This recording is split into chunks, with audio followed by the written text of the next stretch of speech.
Во имя Отца и Сына и Святаго Духа. Велик соном петербургских святых, и может возникнуть вопрос, почему их так много. И мы с вами знаем о том, что раньше это была Петербургская митрополия, которая охватывала собой Псковскую, Новгородскую землю, Вологодскую землю. Поэтому, если посмотрите на икону, там больше 50, около 100 разных святых угодников Божьих. И, кроме того, не следует забывать о том, что Петербург был столицей империи, и в Петербурге, во-первых, рукополагались все угодники Божии будущие в Петропавловской крепости или в Исаакиевском соборе, которые потом разлетались по всей земле русской и становились архиереями той или иной земли. Кроме того, в Санкт-Петербургских духовных школах даже есть отдельная икона Санкт-Петербургские святые Санкт-Петербургских духовных школ. Их там очень много, которые учились у нас, которые потом тоже были распределены или подвязались в разных монастырях и в разных местах. Поэтому мы можем говорить о святом нашем покровителе церковно-приходской школе, святителе Иннокентии, митрополите Московского, апостоле Аляски, Сибири. Но он петербургский святой, потому что он здесь рукополагался, здесь получил епископский сан, и потом уже в другом месте. Святый Игнатий Брянчанин, Кавказский, Черноморский. Какое отношение он имеет к Петербургу? Оказывается, прямое, потому что он 23 года подвязался здесь, в Троице-Сергиевой пустыне, которая до настоящего момента восстановлена, где идет монашеская жизнь. А в дальнейшем он уже закончил свою жизнь на другой кафедре. Итак, вот если мы возьмем много святых угодников Божьих, вот они здесь проходили через Санкт-Петербург, через кафедру, через молитвы. Некоторые от начала до конца подвязались в этой земле. Но сегодня мне хотелось остановиться с вами на житие святаго схимонаха Михаила Чехачева, в связи с тем, что я привез мощи вам, которую нам пожертвовала и благодетельствовала для поклонения Троице-Сергиевой пустыни, для того, чтобы он находился тоже в нашем храме. Поэтому сегодня у нас с вами состоится знакомство с этим святым угодником Божьим, и каждый угодник Божий, он нам дает определенное назидание в плане именно личных качеств, нравственных качеств. Мы всегда у любого святого можем что-то почерпнуть и положить в кладезь своей души для того, чтобы тоже возрастать в благочестии, которое было для того иного святого. Почил он на Господе в 1873 году. Является местно чтимым святым Санкт-Петербургской епархии, Санкт-Петербургской митрополии. То есть мы сегодня также его чествовали, как и всех святых, которые входят в собор санкт-петербургских подвижников. Схимонах Михаил Чехачев – близкий духовный друг и сподвижник святителя Игнатия Брянчанинова. Будучи послушниками, они на протяжении года подвязались в скиту Оптиной пустыни. То есть он еще и оптинский святой. Вот, и жизнеписание его мы можем засвидетельствовать в Оптинском потеряке. «Не будь у меня такого друга, – писал схимонах Михаил о святителе Игнатии Брянчанинове, который благоразумием меня вразумлял и душу свою за меня всегда полагал, и вместе со мною всякое горе разделял. Не уцелел бы я на этом поприще мученичества добровольного и исповедничества». Но я всегда напомню вам о том, что вот многие святые, они друг друга взаимно укрепляли, были друзьями, и они поддерживали, потому что одного человека легко сломать, а там, где двое или трое собраны вокруг имени, там я посреди них, говорит Господь. И 2 ниточки, 3 ниточки очень трудно перерубить. Сегодня мы тоже по разным памятствам Косьмы и Дамиана. Вот эти 2 брата, которые постоянно подвязались, молились и поддерживали друг друга. И мы можем многих святых, Григорий Кассиана, Онежские, например, тоже святые, которые вместе молились и поддерживали друг друга. Или возьмем других святых угодников Божьих, пяточисленных, девяточисленных мучеников, 40 мучеников севастийских. Вот неизвестно, как бы удержались они в правоверии и благочестии, если бы они взаимно не укрепляли друг для друга. Это здесь нам с вами назидание. Хорошо, когда мы можем вымолить у Господа себе духовного друга, вот, который не будет тебе, что называется, сюсюкать и говорить какие-то такие псевдо-добрые слова, которые скажут тебе иногда правду, которая необходима для того, чтобы ты выправился. Скажут, что ты возгордился. Или вот ты слишком тщеславно себя ведешь, а вот здесь ты неправильно говорил, вот это не соответствует канонам там церкви, ты смотри, не упади ересь. И вот когда у нас есть такой друг, которому мы доверяем, самолитвенник, если можно сказать, сотейник, то тогда, который молится за нас и нелицеприятно с нами в отношении, тогда мы приобрели сокровище. Поэтому сегодня мы говорим как раз о духовных друзьях святителя Игнатия и так далее. Да и святитель Николай, чудотворец на порах своей юности, он имел самолитвенника. Есть такой монастырь на Кипре, называется Мани, в переводе означает монастырь, где они подвязались простыми монахами с другим святым, который потом стал святителем Евстафий.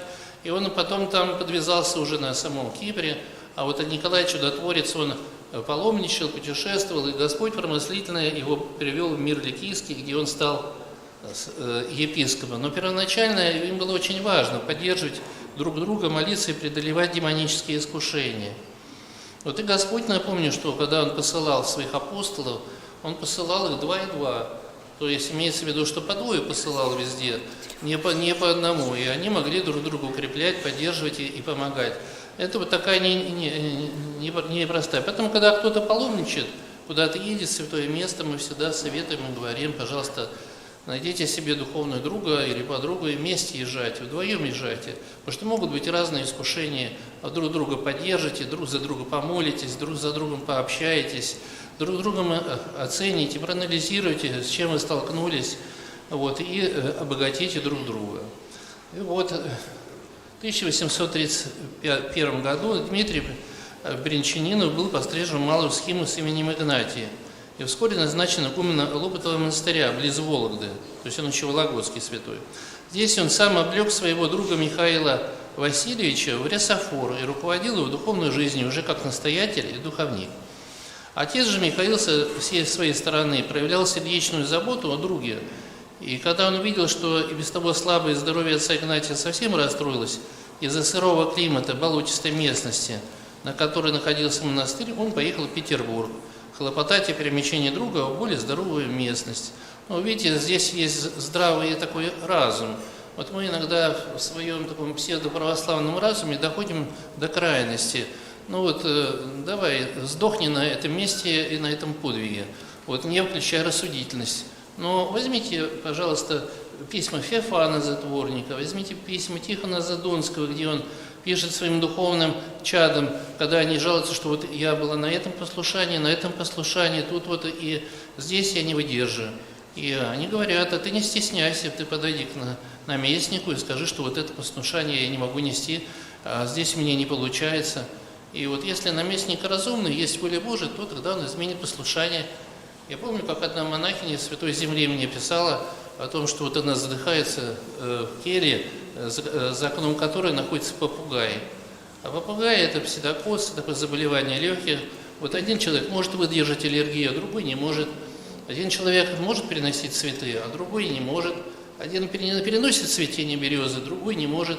То есть во всем должна быть такая предусмотрительная рассудительность. И вот к этой рассудительности святители наши, они приучали своих духовных чад. И с одной стороны мы можем сказать, как так? Такие подвижники, а он едет в Петербург хлопотать. Почему? Потому что, как говорили печенские старцы, Макарий Оптинский, мы не телоубийцы, а мы страстоубийцы. То есть мы не призваны христианскими подвигами убить себя, что называется, до основания. Вот некоторые, да, приходит ко мне женщина и говорит, значит, меня там батюшка один благословил, чтобы я антибиотики не принимала во время воспаления легких, а сама уже кашляет и дырки в легких. И я говорю, ну что, хочешь досрочно помереть? Ну вот, у тебя есть внуки или дети есть. Ну так и что, выбирай, либо помирай досрочно из-за глупого совета, либо с рассудительностью отнесись к совету врачей. Прими антибиотики, выздорови и уже тогда ходи. Вот поэтому сегодня такие шарахания наблюдаются, нерассудительные.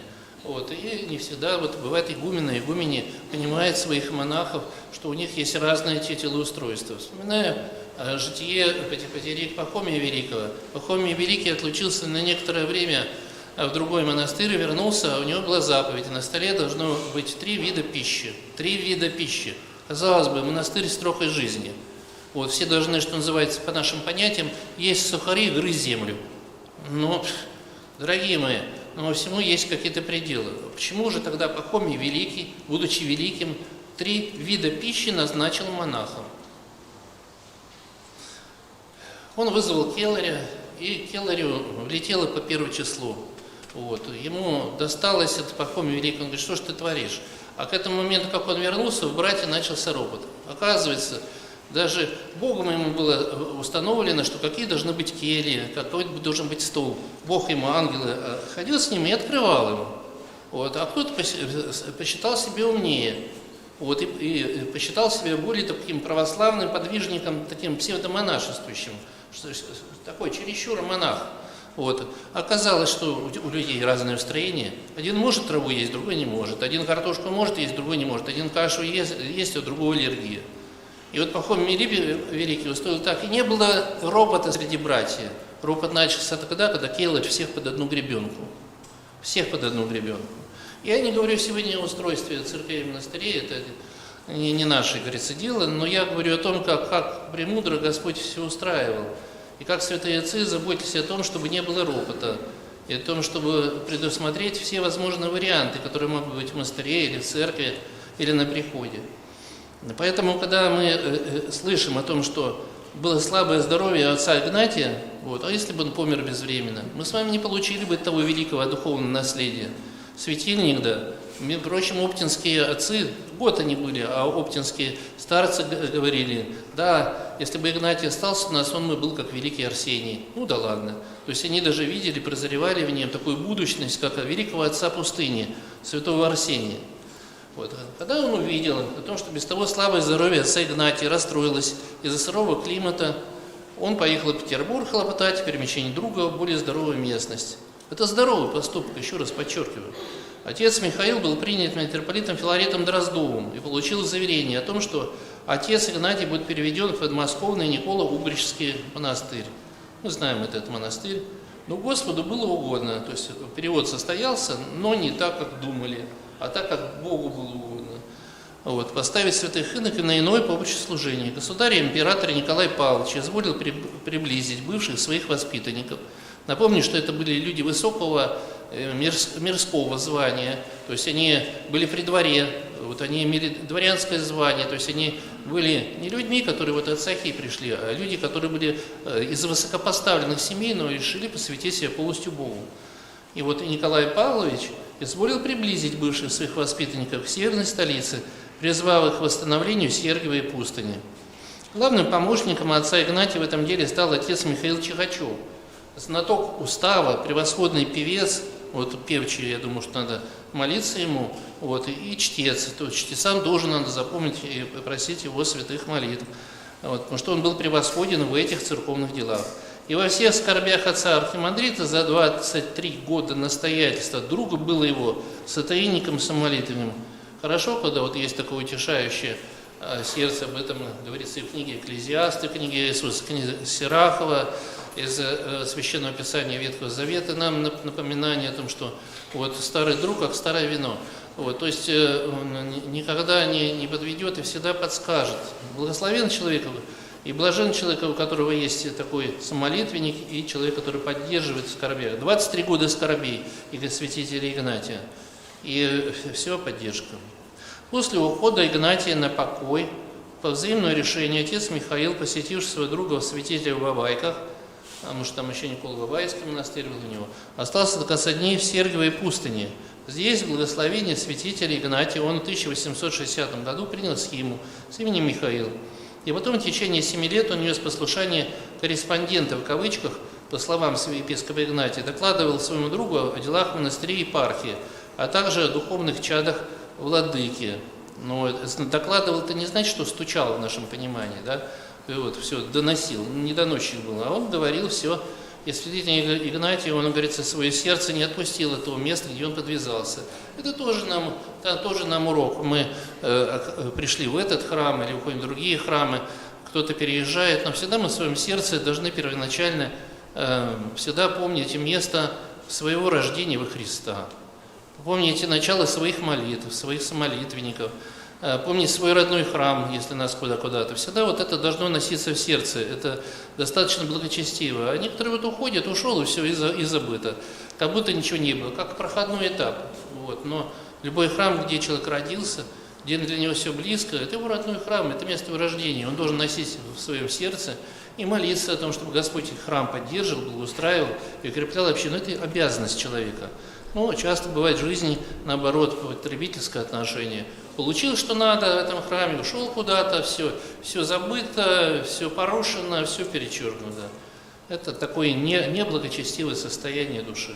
А вот здесь, даже после ухода из Троиц-Сергиевой пустыни, смотрите, как вот святитель Игнатий беспокоился, и отец Михаил помогал ему. Отец Михаил не достиг высоких иерархических ступеней, к нему не стремился.